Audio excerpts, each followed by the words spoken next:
Bismillahirrahmanirrahim. Assalamualaikum warahmatullahi wabarakatuh.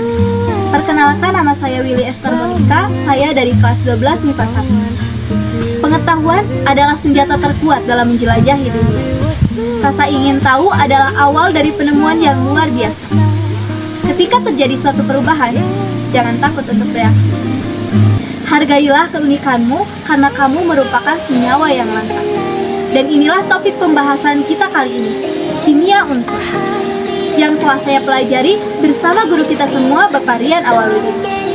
Oke, penasaran dengan materinya? Let's go!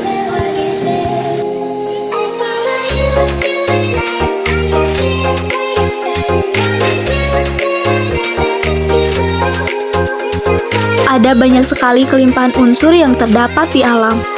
Di antaranya yaitu kelimpahan unsur di kulit bumi yang banyak didominasi oleh oksigen. Diikuti unsur logam menempati urutan kedua. Kemudian kelimpahan unsur di udara. Kelimpahan ini banyak didominasi oleh nitrogen dan oksigen. Dan sisanya merupakan gas alam berupa gas mulia, karbon dioksida, dan lain-lain. Lalu kelimpahan unsur di Indonesia. Indonesia mempunyai banyak sekali sumber daya mineral seperti emas, besi, dan lain-lain. Namun, tak banyak orang yang mampu memaksimalkannya. Dan yang terakhir adalah kelimpahan unsur di dalam tubuh manusia. Unsur yang dominan pada tubuh manusia yaitu 65% oksigen, 18% karbon, 10% hidrogen, 3,2% nitrogen, dan 1,5% kalsium, serta 1,2% fosfor. Selanjutnya, contoh-contoh kelimpahan unsur. Namun, saya tidak akan menyebutkan semuanya ya. Contoh kelimpahan unsur di kulit bumi, salah satunya yaitu oksigen, dengan massa 49,20%. Contoh kelimpahan unsur di udara, yaitu nitrogen, dengan kelimpahan 78,08%. Lalu kelimpahan unsur di Indonesia, salah satunya ada besi yang banyak terdapat di Kalimantan Barat, Sumatera Barat, Sumatera Selatan, dan Sulawesi Tengah. Contoh kelimpahan di dalam tubuh yaitu oksigen sebesar 65%. Kelimpahan yang lainnya bisa kalian baca sendiri ya di tabel yang sudah saya siapkan tadi. Sekarang kita lanjut kepada pembahasan yang selanjutnya, yaitu sistem periodik unsur. Namun, pada pembahasan kali ini, saya hanya akan menjelaskan 4 golongan saja, yaitu golongan 1A, golongan 2A, golongan 7A, dan golongan 8A. Golongan 1A terdiri dari hidrogen, litium, natrium, kalium, rubidium, cesium, dan fransium. Golongan 1A ini sering juga disebut alkali. Selanjutnya yaitu golongan 2A. Golongan 2A terdiri dari berilium, magnesium, kalsium, strontium, barium, dan radium. Golongan ini juga sering disebut dengan alkali tanah. Kemudian golongan 7A.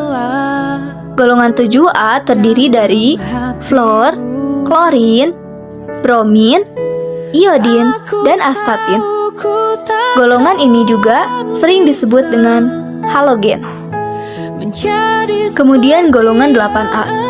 Golongan 8A terdiri dari helium, neon, argon, kripton, xenon, dan radon. Golongan ini juga sering disebut dengan gas mulia. Selanjutnya saya akan menjelaskan tentang golongan 1A atau golongan alkali. Disebut alkali karena oksidasinya mudah larut dengan air dan menghasilkan larutan yang bersifat basa. Logam alkali termasuk logam yang sangat reaktif dan di alam terbuka tidak terdapat dalam keadaan bebas, melainkan berikatan dalam bentuk senyawanya. Sifat-sifat alkali. Yang pertama, memiliki 1 elektron valensi. Yang kedua, cenderung melepas 1 elektron. Sebagian besar senyawa-senyawa logam alkali larut dengan air. berwujud padat pada suhu ruang, reduktor kuat karena mudah melepas elektron, penghantar panas dan listrik yang baik atau konduktor, kemudian sangat reaktif dan lunak atau mudah diiris dengan pisau. Selanjutnya kita akan membahas reaksi golongan 1A dengan air. Logam alkali bereaksi dengan air membentuk senyawa hidroksida dan gas H2. Reaksi berlangsung semakin hebat dengan pertambahan nomor atom dari Li ke Cs. Maka dapat dikatakan bahwa Fr menimbulkan ledakan yang sangat besar. Bahkan asapnya pun mengandung racun dan berbahaya jika terkena kulit. Berikutnya saya akan menjelaskan sifat fisika golongan alkali. Jari-jari atomnya dari atas ke bawah akan semakin besar. Sementara titik didih dan lelehnya dari atas ke bawah akan semakin kecil. Begitu pula dengan potensial reduksi, energi ionisasi, dan keelektronegatifan dari atas ke bawah akan semakin kecil. Sekarang saya akan menjelaskan sifat logam alkali berdasarkan warna nyala. Litium berwarna merah tua, natrium berwarna kuning, kalium berwarna lilac, rubidium berwarna merah lilac, dan cesium berwarna ungu. Nah, supaya kita mudah menghafal golongan 1A, 2A, 7A, dan 8A, mari kita bernyanyi bersama.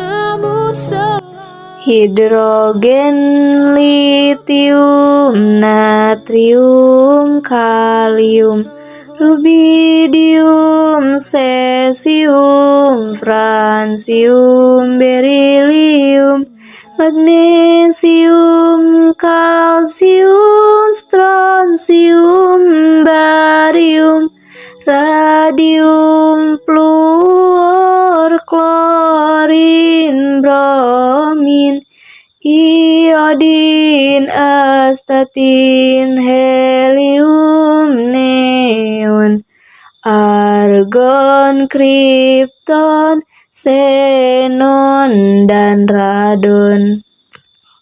Nah, itulah salah satu tips untuk menghafal sistem periodik unsur golongan 1A, golongan 2A, golongan 7A, dan golongan 8A. Saya juga mendapatkan tips tersebut dari guru saya, kemudian saya mempraktekannya. Dan ternyata benar saja, menghafal lewat metode lagu lebih mudah daripada menghafal lewat metode-metode biasa. Kalau kalian gimana? Oke, itulah tadi materi yang telah saya pelajari di bab ini. Sekarang izinkan saya menyampaikan kesulitan-kesulitan saya serta harapan-harapan saya dalam belajar kimia berikutnya. Kesulitan pertama saya dapati ketika mempelajari bab ini, yaitu ketika saya menghafalkan nomor-nomor atom. Dan kesulitan kedua saya dapati saat belajar kimia, yaitu saya sangat tidak suka dengan hitungan, namun sedang saya siasati dengan terus belajar dengan tekun. Harapan saya dalam belajar kimia untuk kedepannya, yaitu saya ingin tingkat keseruannya dipertahankan dan ditingkatkan kembali. Terkadang terlalu serius malah membuat saya boring dan tertekan. Nah, itulah tadi kesulitan dan harapan saya selama belajar kimia. Hari ini kita telah banyak sekali belajar tentang kimia unsur. Yang pertama kita belajar tentang kelimpahan unsur di alam, lalu sistem periodik unsur pada golongan 1A, 2A, 7A, dan 8A. Oke, sekian dari saya. Kalau ada salah mohon dimaafkan, dan kalau ada rasa mohon diungkapkan. Terima kasih. Wassalamualaikum warahmatullahi wabarakatuh.